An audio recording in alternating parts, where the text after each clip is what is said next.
सोमवार को Aligarh civil court परिसर में उस वक्त अफरा तफरी मच गई जब आरडीएक्स बम रखे होने की सूचना मिली। सूचना मिलते ही पुलिस और सुरक्षा एजेंसियां अलर्ट मोड पर आ गईं। आनंद फानन में न्यायालय परिसर को खाली करा दिया गया और सुरक्षा घेरा बढ़ा दिया गया। अधिवक्ता, बातकारी और कर्मचारी कुछ देर तक असमंजस्य की स्थिति में रहे। घटना की गंभीरता को देखते हुए बम निरोधक दस्ता, डॉग स्क्वाड और स्थानीय पुलिस टीमों ने मौके पर पहुंचकर तलाशी अभियान शुरू किया। अदालत परिसर के भीतर और आसपास के क्षेत्रों की गहन जांच की गई। हालांकि कुछ ही देर बाद स्थिति स्पष्ट हो गई कि यह पूरी कार्यवाही प्रशासन द्वारा आयोजित एक मॉक ड्रिल का हिस्सा थी। वरिष्ठ पुलिस अधीक्षक नीरज कुमार जादौन ने मीडिया से बातचीत में बताया कि न्यायालय की सुरक्षा व्यवस्था को परखने और आपात स्थिति में पुलिस व संबंधित एजेंसियों की तत्परता जांचने के उद्देश्य से यह अभ्यास कराया गया था। उन्होंने बताया कि जिला जज और अधिवक्ताओं के पदाधिकारियों को पूर्व में इसकी सूचना दे दी गई थी। प्रशासन को न्यायालय प्रबंधन और अधिवक्ताओं का पूरा सहयोग मिला। बम की सूचना से भले ही कुछ समय के लिए हड़कंप की स्थिति बनी रही, लेकिन मॉक ड्रिल की जानकारी सामने आने के बाद सभी ने राहत की सांस ली। इस अभ्यास के माध्यम से सुरक्षा व्यवस्थाओं की समीक्षा की गई और संभावित आपात स्थितियों से निपटने की तैयारियों को और मजबूत करने का संदेश दिया गया। आज अचानक एसएसपी महोदय अलीगढ़ कैंपस में आए और उन्होंने ये कहा कि पूरे कैंपस को खाली किया जाए तुरंत। सारे अधिवक्ता और जुडिशियल ऑफिसर सारे और मुवक्किलों को लेकर पूरा कैंपस खाली कर चुके हैं। कारण क्या बताया? कारण कुछ नहीं बताया। उन्होंने ये कहा अचानक कैंपस को खाली किया जाए तुरंत। तो कचहरी खाली हो चुकी है? पूरा कैंपस खाली है, कोई नहीं है अंदर। सारे के सारे अधिकारी, मुवक्किल, अधिवक्ता सब बाहर हो चुके हैं। अंदर कौन कौन लोग मौजूद हैं? अंदर अब कोई नहीं है, सब पूरा कैंपस खाली हो चुका है। तो प्रशासन मौजूद है क्या अंदर? हाँ, प्रशासन मौजूद है, पूरा पुलिस फोर्स मौजूद है अंदर।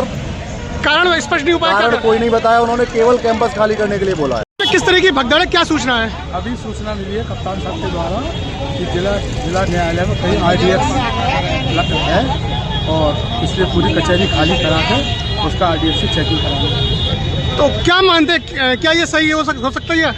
अब ये तो प्रशासन ही बता सकता है कि क्या है सही। प्रशासन को सूचना मिली है तो कचहरी खाली हो चुकी है? कचहरी आधे से ज़्यादा खाली हो चुकी है। तो खाली इसलिए कराया जाए क्योंकि अलीगढ़ के प्रशासन के द्वारा यहाँ ये सूचना है कि यहाँ आरडीएक्स और बम की सूचना मिली है। इसी को चलते प्रशासन के द्वारा ये अपील की गई थी अधिवक्ता साथियों के साथ कि कोर्ट परिसर को खाली करा दिया जाए। तो इस चक्कर में सब पूरे जो कोर्ट के अधिवक्ता हैं वो सब कोर्ट को छोड़कर बाहर आ गए हैं और कोर्ट की छुट्टी कर दी गई है। तो चल रही है? हाँ, जाँच चल रही है और तमाम बम एजेंसी यहाँ पर मौजूद है और डॉग भी यहाँ पे मौजूद है और पूरी सर्च ऑपरेशन जारी है।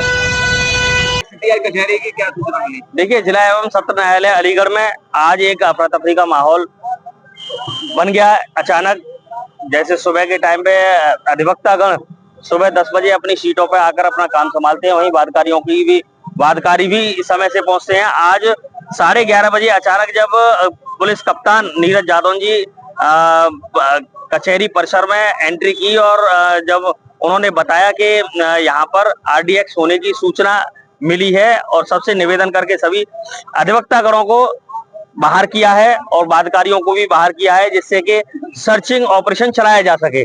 सभी लोग हम लोग यहाँ बाहर आ गए। लगभग 1 से 1.5 घंटा करीब हो चुका है। अंदर छानबीन चल रही है, सभी लोगों को बाहर कर दिया गया है। देखिए, ये तो जांच के बाद ही पता चलेगा, हम ये कैसे कह सकते हैं। लेकिन हमने पुलिस प्रशासन को पूरा सहयोग सभी अधिवक्ताओं ने किया है, बाहर ने भी किया है और सभी अधिवक्ताओं ने, बातकारियों ने, सभी लोग कचहरी से बाहर हैं। बाकी जो सर्चिंग टीम है वो अंदर है। ये मॉक ड्रिल की यहाँ पे? ये मॉक ड्रिल है जो अक्सर होती रहती है, हर 3-4 महीने में एक मॉक ड्रिल कराते रहते हैं। बेसिकली किसी भी थ्रेट को न्यूट्रलाइज करने के लिए हमारी क्या प्रिपेयर्डनेस है उसको चेक करने के लिए मॉक ड्रिल। तो सबसे पहला काम ये होता है कि पीए सिस्टम के द्वारा सबको अनाउंसमेंट करना, सबसे बात करके परिसर को खाली कराना। तो परिसर ऑलमोस्ट खाली हो गया है। यहाँ पे डीजे सर से भी बात हुई थी, उन्होंने भी इसमें पार्टिसिपेट किया, तो उन्होंने भी अपने ऑफिसर्स को खाली बाहर जाने के लिए बोला, तो वो भी बाहर निकल गए। बहुत ही कम लोग बचे हुए हैं वहाँ पे, इनको भी खाली करा दिया जाए। कि हमारी डॉग स्क्वाड बीडीडीएस टीम को भी बुला लिया गया है, just a part of preparedness drill. तो हम लोग उसको कर रहे हैं और मेन मकसद ये है कि जो समय लग रहा है उसको हम और कम कर सकें। कितना समय लगा? लगभग 15 मिनट लगे हैं और इसको और भी कम करने का प्रयास किया जाएगा जो अगली मॉक ड्रिल होगी इसमें। कौन-कौन से डिपार्टमेंट इन्वॉल्व है? टीम में बुलाएगी? कौन-कौन सी टीमें बुलाएगी? ये पुलिस की टीम है, पुलिस की टीम हमारी पूरी बीडीडीएस की टीम है, डॉग स्क्वाड है, हम सभी अधिकारी लोग हैं, हम सब लोग इसमें लगे हुए हैं। और साथ ही साथ एसएसएफ की टीम भी है जो कि कोर्ट परिसर की सुरक्षा के लिए जिम्मेदार है। वो टीम भी इसमें सहयोग पूरी तरीके से कर रही है।